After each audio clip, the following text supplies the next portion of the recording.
And I'd like to firstly share my screen with you so we could discuss a few matters.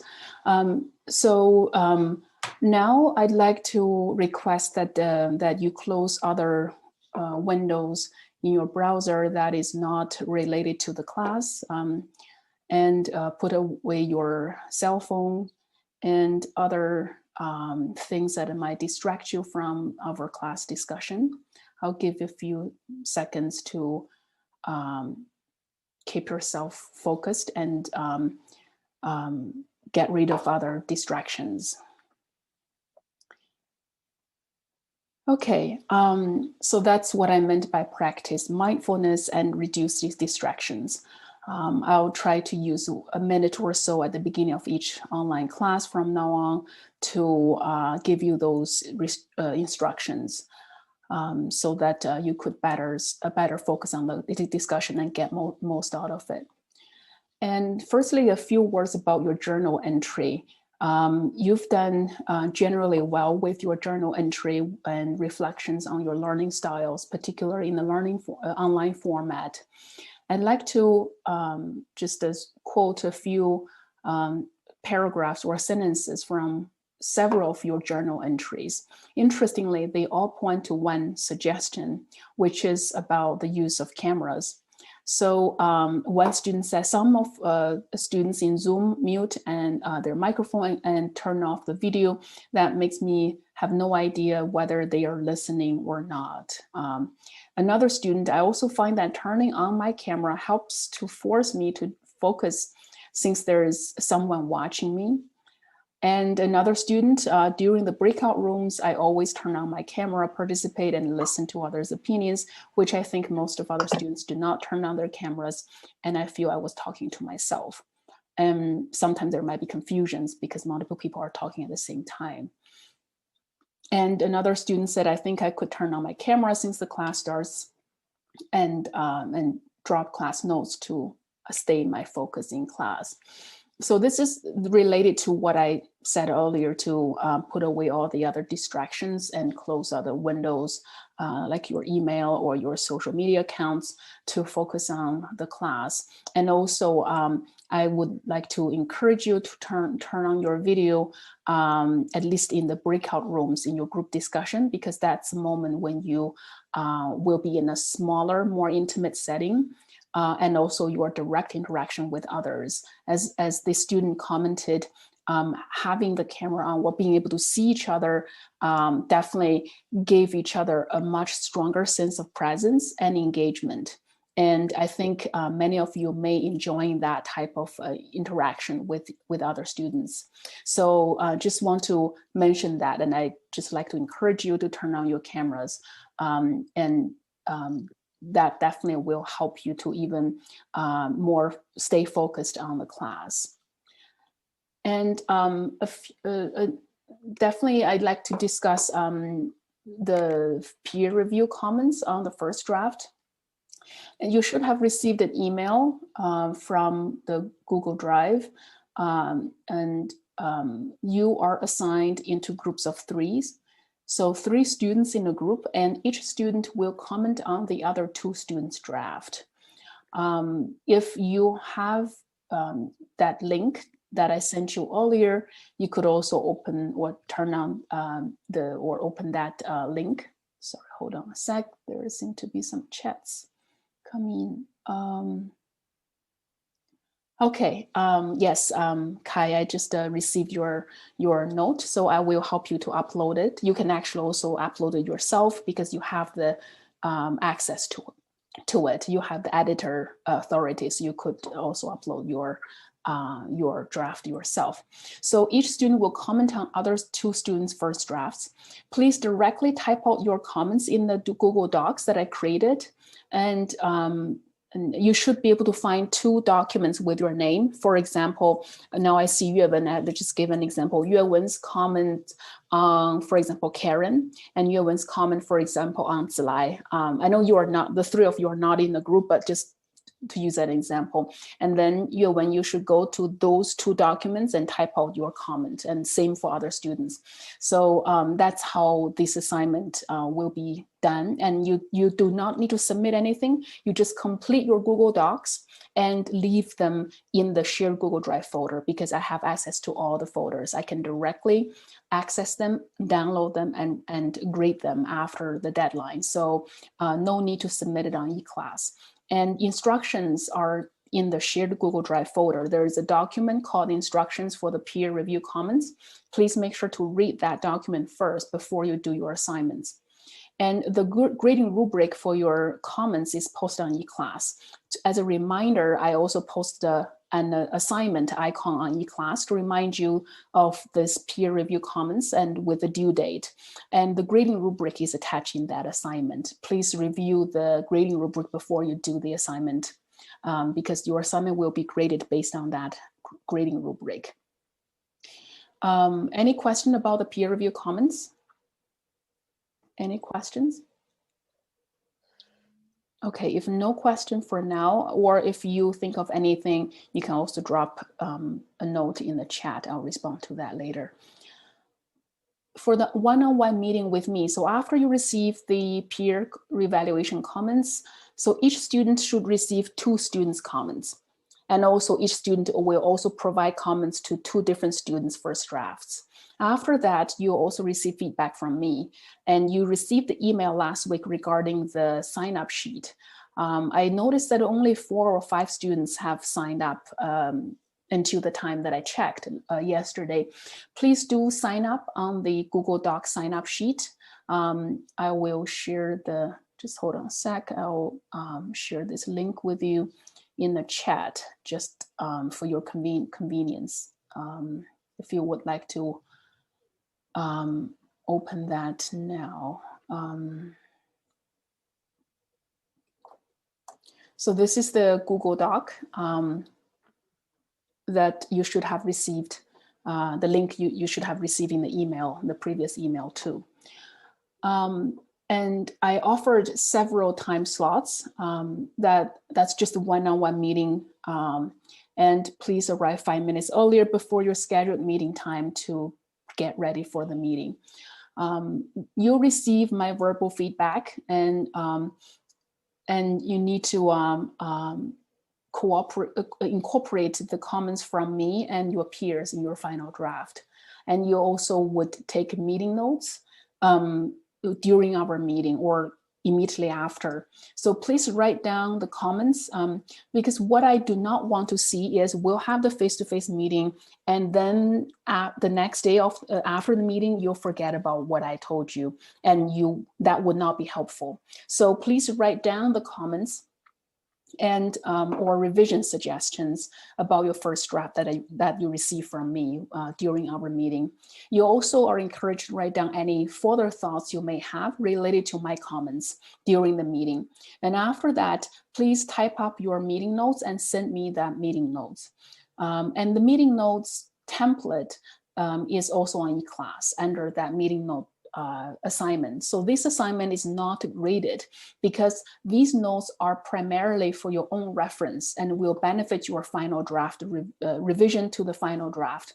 So the more detailed and elaborate your notes are, the easier it is for you to revise your final draft. So this is really for your own benefit. This is also a good habit to take meeting notes. This is also a professional training. So in the future, if you start a job or even to work as an intern, you will realize that in many occasions you need to take meeting notes, no matter a one-on-one meeting or bigger meeting. So this is a good practice for those professional occasions in the future as well. So follow the template instruction and send me the meeting notes by 9 p.m. on November 15th. Again, this is not graded, but this is extremely helpful and a good practice. So I'd like you to do this meeting notes assignment. Okay, so that's one-on-one meeting related matters. Any questions about the one-on-one meeting arrangement? Any questions? Or what are your questions? You can type it out or use the raise hand function.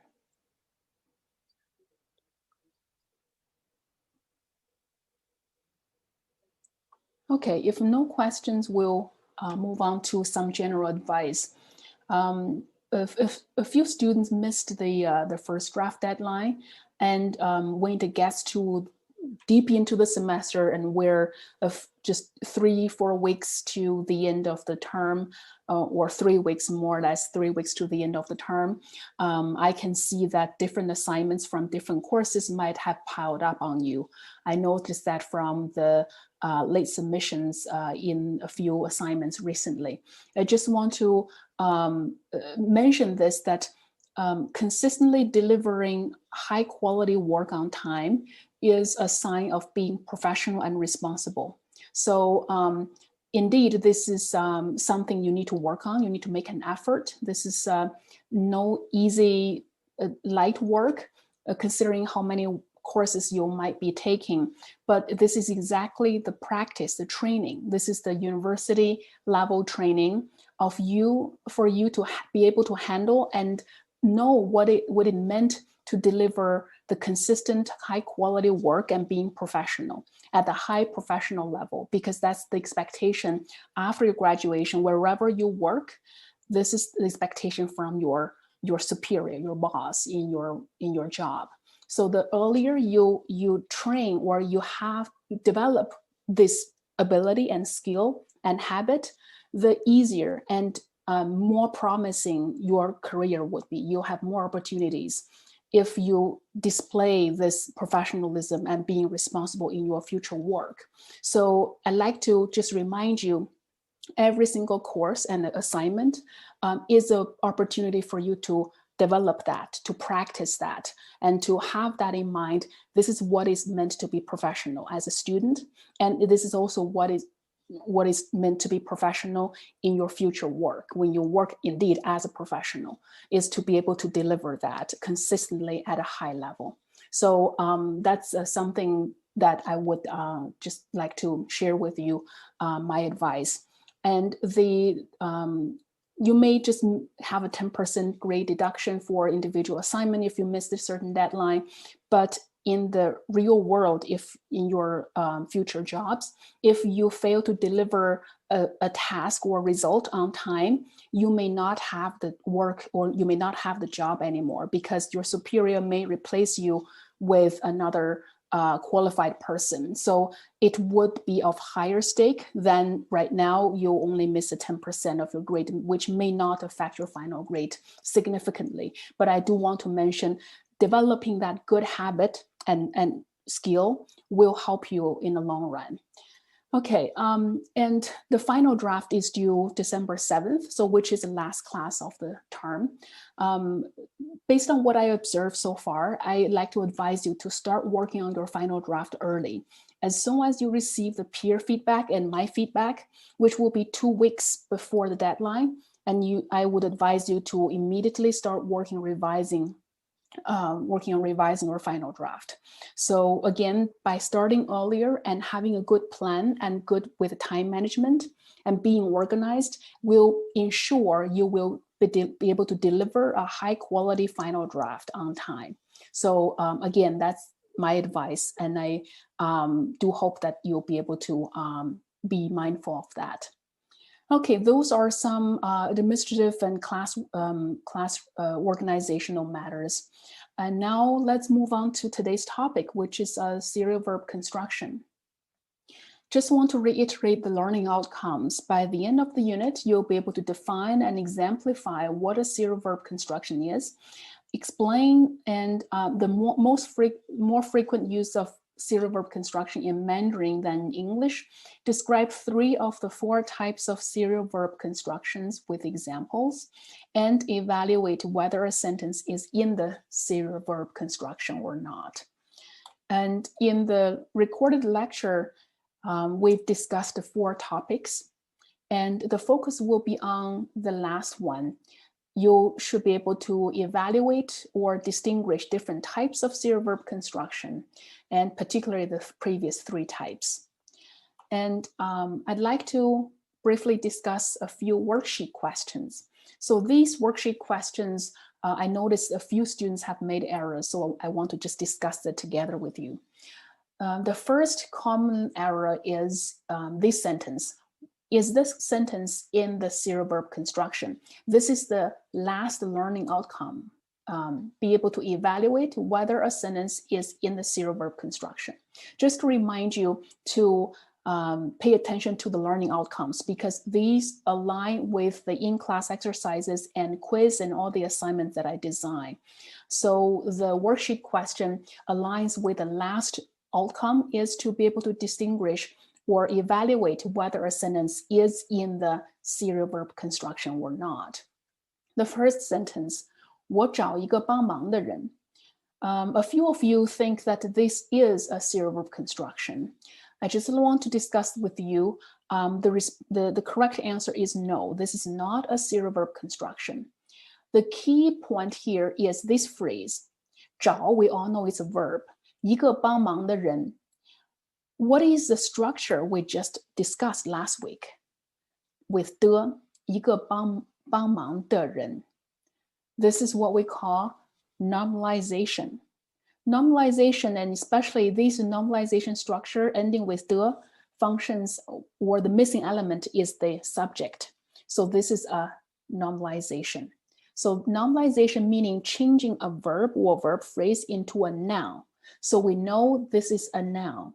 Since there is only one verb in this sentence, 找, 一个帮忙的人 is a noun or noun phrase. So it is not a serial verb construction. Any questions? Is this sentence clear? Can you give me a response and let me know whether you have any questions or you have understood that? Okay, thanks, Yan Yan. Okay, thank you, Zilai. Others? Okay, thank you. Thanks, Yuwen and Jihui. Thank you. Okay, and the second sentence is 我有一个妹妹很喜欢看电影. Majority of you have responded to this question correctly. I just want to still analyze the structure of the sentence a little bit. It is a serial verb construction. This is not difficult, but let's analyze the different levels of the structure of the sentence. At the first level, 我有一个妹妹, 有 is a verb, 很喜欢看电影 is another verb phrase. And 一个妹妹, this is a noun phrase. This noun phrase first functions as the direct object of 有. 有 is have, I have. And 一个妹妹, a sister, is the direct object of 有, have. Simultaneously, it is also the subject of the second verb phrase, 很喜欢看电影. The subject is 一个妹妹. So this fulfills the description of pivotal construction. Pivotal construction says that a sentence in which a noun phrase simultaneously serves as the direct object of the first verb and the subject of the second verb, which is exactly what this sentence is. So it is at the first level, the general level is a pivotal construction. And let's look at the second verb phrase, 很喜欢看电影. 很喜欢 is a verb and 看电影 is a verb phrase. So this is another pivotal, serial verb construction. And this 看电影 is a direct object of 喜欢. So some of you have only addressed this level, but at the general first level, it is a pivotal construction. And within the pivotal construction, there is another serial verb construction embedded in it. Any question? Is this absolutely clear for the second sentence? Can you let me know through verbal feedback, or Zilai has a question. Do we consider copular and auxiliary as have the verb function? Zilai, can you please unmute yourself and explain the question a little bit? I'm not quite clear about the last part of your question. Oh, yes, such as like a copular verb or auxiliary verb, such as 能, 有, 会, such verbs like that. Do we consider those stuff as a verb as well, or we just consider? Yes, auxiliary verbs are verbs. It's just that they cannot be used independently. They have to be followed by another main verb, like 我会. When it is used as a modal verb, like then or auxiliaries, and then there has to be another main verb coming after it. So indeed, it's considered as part of the verb phrase. Is that what you were asking? Yeah. Before that, I was confused about you. I only see the structure about 喜欢 and 看. Okay. So you think 有 is an auxiliary? No, I think 有 is a copular verb, is it? Oh, okay. 有 is not a copular verb. That's a good to explain. So I think that the last question was excellent to get us to discuss the different types of verbs. So 有 is a main concrete verb that has a concrete meaning, means have or possess. And copular verbs in Chinese, 系动词, 系 means showing the connection. And the typical copular verbs in Chinese are 是. So 是, like I am a teacher, 我是老师. So 是 is a copular verb. And 属于, belong to. For example, 红色属于原色 or 三原色. So 属于 belong to as a category, as a characterization. So those are what we call copular verbs. And copular verbs are very limited in Chinese. Basically, 是 is almost the most commonly majority is just 是. And 属于, sometimes we can see that, and maybe some other very rare cases that others may be considered copular verbs. But in general, 是 is the only one. 有 definitely has more concrete meaning as the main concrete verb indicating the possession or have. So that's a good question to clarify that 有 is a regular main verb. And copular verbs are 是 and 属于. Those are the two common copular verbs in Chinese. Zilai, does that help? Yes. Oh, Thank yeah. you so much. Okay, you're welcome. Also, are others clear with the structure here? And then the first one, that's a verb, and then the second is a verb phrase as well. Any other questions? And there's no auxiliary verbs or modal verbs in this sentence. And anyone have any other questions? Okay, if not, let's move on to your questions.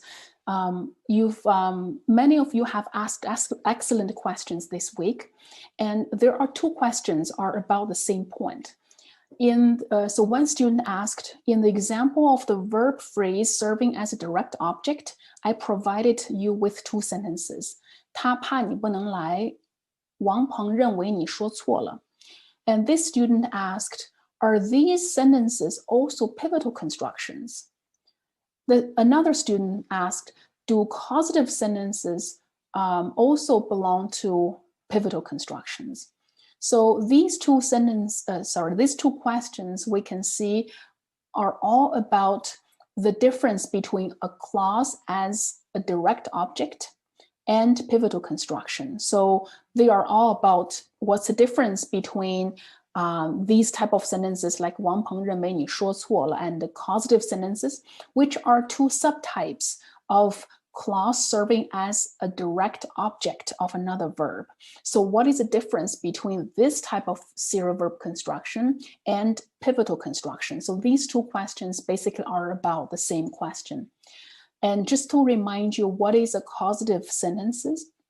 A causative sentence contains verbs such as 使, 让, 叫 in a word, those verbs that convey the meaning of having someone do something. 他让我上车. He asked me to get into the car, or he had me get into the car. So that's cause someone, make someone do something. So that's what the causative sentences mean. So this is a type of, again, clause, 我上车, serving as the direct object of the verb, containing the meaning of causing, making someone do something, which is this verb, 让. So the question is about what's the difference between this type of sentences and pivotal construction. So I'd like to explain the difference a little bit because several of you have the same question. And also in your example questions, when I ask you to create 2 sentences of pivotal constructions, several of you actually have made sentences that is actually about the verb function as direct object. So I could see some of you are still confused about the difference between these 2 types. So let's explain this a little bit more. What's the difference? Let's look at the first type, which is a clause functioning as a direct object. For a clause serving as a direct object of a verb, like in this sentence, 我恐怕你不能来. So 怕 is a shorter version of 恐怕. I'm afraid 我恐怕你不能来. These type of verbs, and let's observe the second example of the sentence where a clause 你能来 serves as the direct object of the verb 希望. Same thing with the third example. 王鹏认为你说错了. 你说错了 is a clause. It functions as a direct object of the verb 认为. So this type of verbs 恐怕,希望,认为, what they share in common is those verbs must take clause or verb phrase. In this case, in these 3 sentences, these are clauses. So they must take clause or verb phrases as their direct object.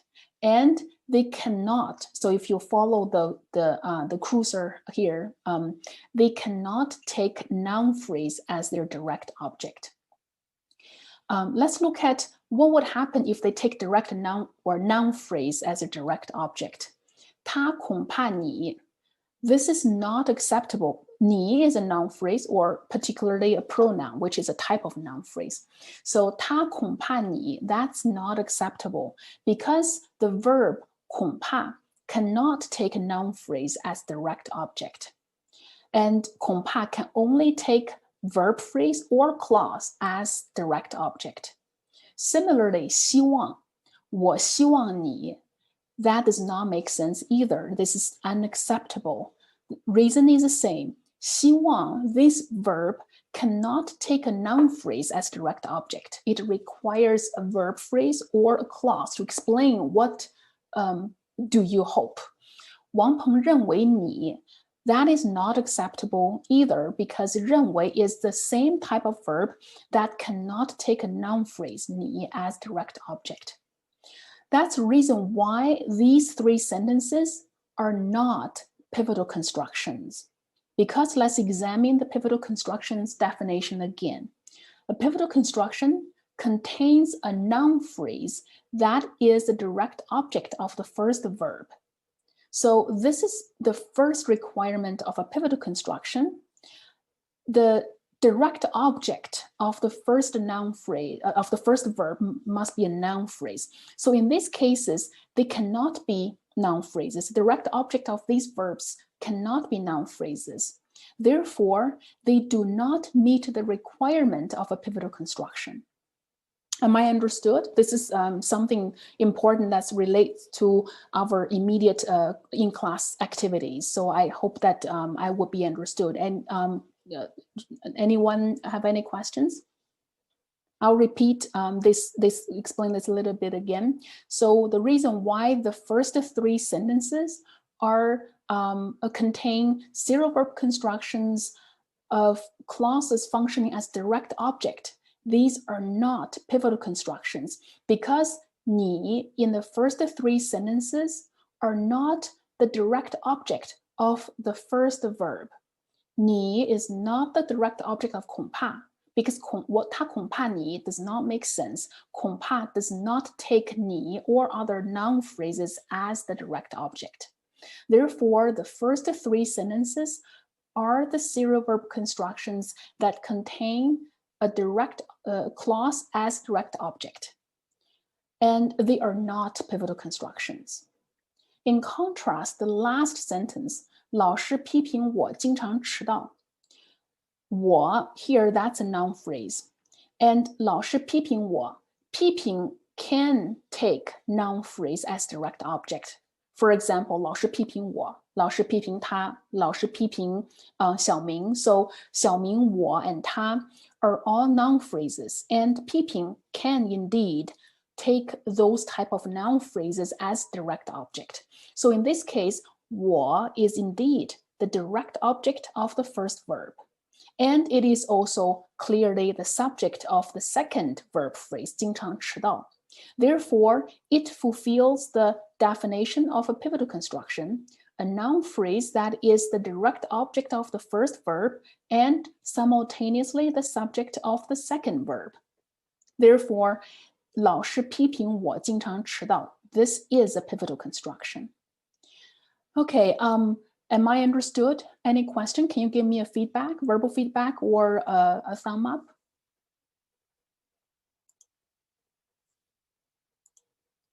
Okay, thank you. I see a few thumbs up. That's excellent. Okay. For those of you who have not given me any feedback yet, what are your questions? I'll give you a few seconds to think about it and type it out, because this is a key point before we move on to the group work. I want to make sure everybody followed me on this. Please let me know your questions.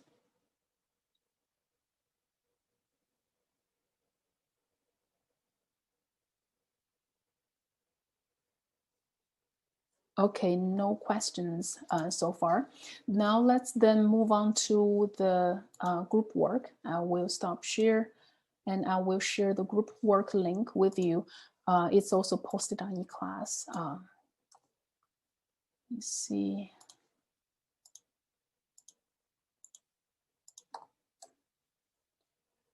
Please open the Google Doc it's a Google Slides by clicking the link in the chat.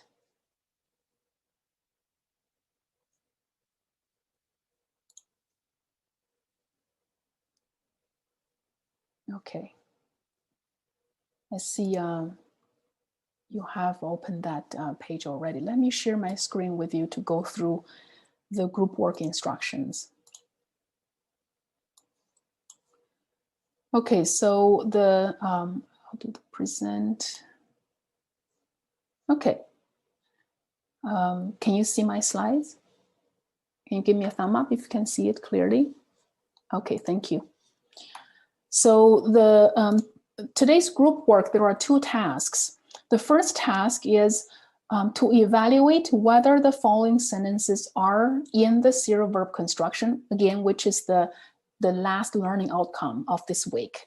And this is also one of the more difficult ones because it involves analysis, applying your knowledge to evaluate new sentences. So let's do some practice on this. So whether these sentences are in serial verb construction, if so, whether they are in the pivotal construction. Remember, we just discussed the pivotal construction, reviewed these features. If they are pivotal construction, please explain how they meet the requirement of a pivotal construction. So you can type out, if it is pivotal construction, why. You can just type out the key words, how it fulfills the requirement of a pivotal construction. Remember, simultaneously, both the direct object of the first verb and subject of the second verb. And that's a key point for pivotal construction. If it is not a pivotal construction, then what type of serial verb construction is it? We discussed the three types. Remember, the last type is pivotal construction. There are two other types. So please then discuss then what type of serial verb construction is it in terms of the other types. So this is the first task. Please directly write down your group response on the corresponding slides. So I created the group 1, group 2, same thing as before. So please directly type out your group answer in that. The group number will be your breakout room number that you will receive in a moment. Please refer to the lecture notes or lecture video about the definition of pivotal construction. We just reviewed it as well. But if you wish, you can also review it in the lecture notes if you feel that you need that to respond to these questions. So you work on this as a group and provide your group response. After you finish this first task, the second task is multiple choice questions, a few multiple choice questions. So please go to this, click on this website and type in room name U of A1, and you will see 5 multiple choice questions. And you will be able to navigate the 5 questions. So you can just move on to finish all the 5 questions at your own pace. But please first do the 5 questions individually. After, when answer the question, think about what we just discussed, both just a moment ago about the difference between clause functioning as direct object and pivotal construction. So both that and your group discussion in a moment. And when you do the questions by yourself. After finishing all the 5 multiple choice questions on Socrates.com individually, please discuss your responses together with your group members. So what I suggest you do is, after you finish the first group work, you can move on to the second group work, and you do not leave the breakout room, but instead you can just be quiet for each other when you finish your work individually. And then you can check up on each other and ask whether all of us have finished our individual work. If so, you can start your group discussion.